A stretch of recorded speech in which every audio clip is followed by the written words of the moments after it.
Hello and welcome to another classic scientific paper review. I am reviewing today the paper Transgressing the Boundaries Towards a Transformative Hermeneutics of Quantum Gravity.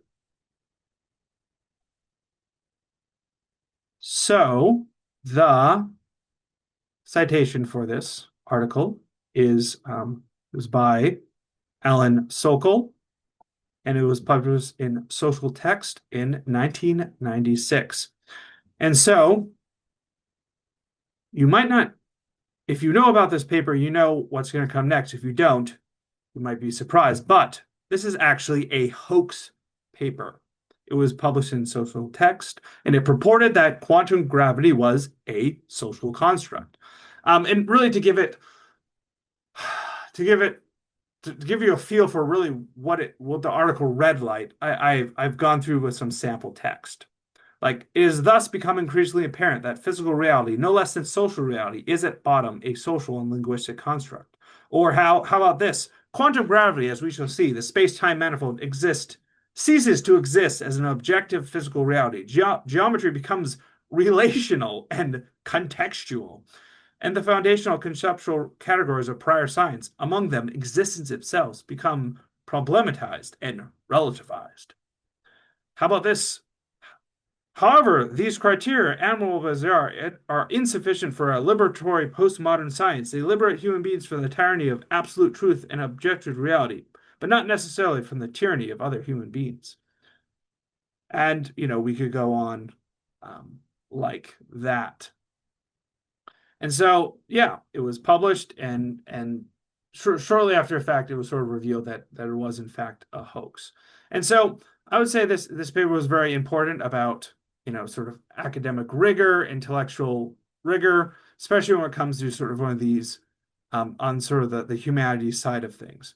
And now this has about a little over 2,000 citations, but it really has a wider impact than simply its citations. Now, um, again, it's actually known now as the Sokal affair because sort of it was revealed that it was in fact a hoax. It was not genuine. And Sokal had an afterward sort of explaining his motivations for it. I pulled out some of his actual quotes, so let him actually speak for himself here. So sort of how it was put together.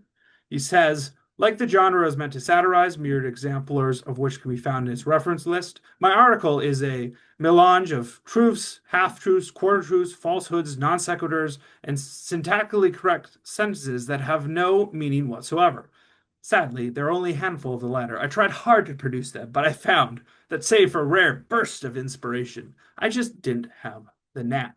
So that's kind of how he created, but why? So um, some of it was sort of political. He kind of says that in this next paragraph here, but I think more importantly, especially when it comes to sort of why this is a sort of I would consider this a classic scientific paper, is this second part that he's essentially a stodgy old scientist who actually believes naively that there exists an eternal world and there exist objective truths about the world, and it's actually his job as a scientist to discover some of them. And so, his main concern was to combat subjectivism, that actually facts matter. In fact, some facts matter a lot. And now he said that, goes on to say that it's not that skepticism isn't warranted. Skepticism is totally fair game, but it must be informed and tethered to evidence and logic, not just sort of free floating. And again, this has wider ranging sort of importance. I think more recently there was what I would call the offspring, which kind of is known now as the grievance studies affair, which a group of researchers published or tried to publish a whole bunch of different sort of made up hoax papers in various grievance studies um, articles. Several of them were posted for publication, including I think one of the most famous ones of like rape culture at a dog park and like Mein Kampf sort of rewritten in sort of feminist language. And so several of these were either published or in publication, back and forth before the hoax was revealed and sort of the game was up.